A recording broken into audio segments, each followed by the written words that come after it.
Hi bro. Hi. Big boss 10లో common మ్యాన్కి choice ఉంటుందంటారా? కామన్ మ్యాన్స్ ఈసారి చాలా మందికి ఉందని అంటున్నారు.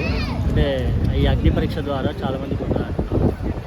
కానీ చాలామంది ఆల్రెడీ సెలక్షన్స్ అయిపోయి వేరే వాళ్ళు మన బయట మీకు తెలుసు కదా, వ్యూవర్షిప్ కోసం యూట్యూబ్లో కానీ ఇన్స్టాలో కానీ, ఆ ఇన్స్టాలో ఏంది వాళ్ళ ఫాలోవర్స్ కోసం ఇది అయింది అని చెప్తే మనం వీడియో షేర్ చేస్తాం, దానికోసం వాళ్ళకి ఫాలోవర్స్ వస్తారని చెప్పేసి ఏదేదో అవ్వంది కూడా అయ్యిందని చెప్తారు. దాన్ని మనం నమ్మకూడదు. ఇవాళ అదే టెలికాస్ట్ చేస్తే వాళ్ళు రీసెంట్గా ఇవాళే కదా అగ్ని పరీక్ష అప్లికేషన్ పెట్టింది, ఇవాళే స్టార్ట్ చేశారు. ఆల్రెడీ సెలక్షన్ 50% అయిపోయిన తర్వాత కూడా 3 minutes వీడియో పెట్టమన్నారు కదా, దానివల్ల మీ ఒపీనియన్ ఏంటి? మరి ఇప్పుడు నీ టాలెంట్, ఇప్పుడు పోయినసారి అగ్ని పరీక్ష చూశారు, నీ టాలెంట్ చూపెట్టరా అంటే కాళ్ళ మీద పడిన వాళ్ళు కొంతమంది ఉన్నారు.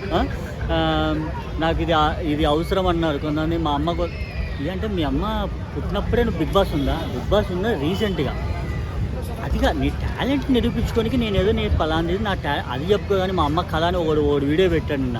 నేను బిగ్ బాస్ వీడేమో ఫాలోవర్స్కి ₹1 న్యాయం ఏం చేయడు, కానీ ఇప్పుడు వచ్చేసి బిగ్ బాస్ వచ్చేస్తుందని చెప్పేసి నేను బిగ్ బాస్కి వెళ్తున్నాను, నాకు సపోర్ట్ చేయండి, ఇది మా అమ్మ కళ అంట. అంటే మీ అమ్మ నేను పుట్టినప్పుడే బిగ్ బాస్ వచ్చిందా? లేదు కదా, బిగ్ బాస్ వచ్చింది రీసెంట్గా. బయట పబ్లిక్ టాక్ ఏంటంటే భయ్య, ఆల్రెడీ బిగ్ బాస్ సెలక్షన్స్ అన్నీ అయిపోయి ముందు ఫైండ్ అవుట్ చేశారు, జస్ట్ జనాన్ని ఎంటర్టైన్ చేయడం కోసమే అగ్ని పరీక్ష పెట్టారు అంటారు.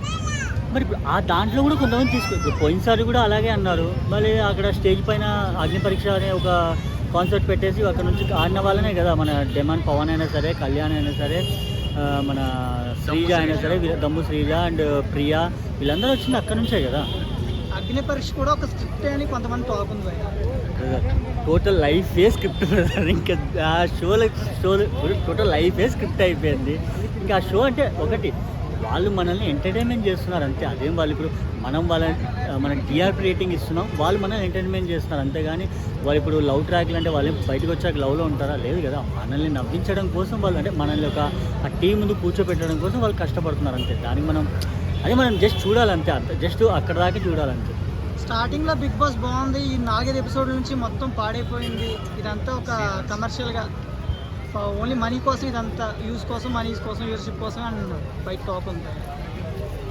అలా అయితే ఏం నాకేం అనిపించట్లేదు. ఎందుకంటే అలా ఉందనుకుంటే ఇప్పుడు పోయిన సీజను ఇండియాలో నెంబర్ వన్ అది టాప్లో ఉంది ఇప్పుడు బిగ్ బాస్. ఒకవేళ అలా లేకపోతే టీఆర్పీ రాదు కదా ఫస్ట్ ఆఫ్ ఆల్. ఇప్పుడు నెంబర్ 1లో ఉంది మనది తెలుగు బిగ్ బాస్. అంటే టీఆర్పీ కోసమే కొన్ని గొడవలు సృష్టించి కొన్ని గొడవలు పడేలా చేస్తున్నారని.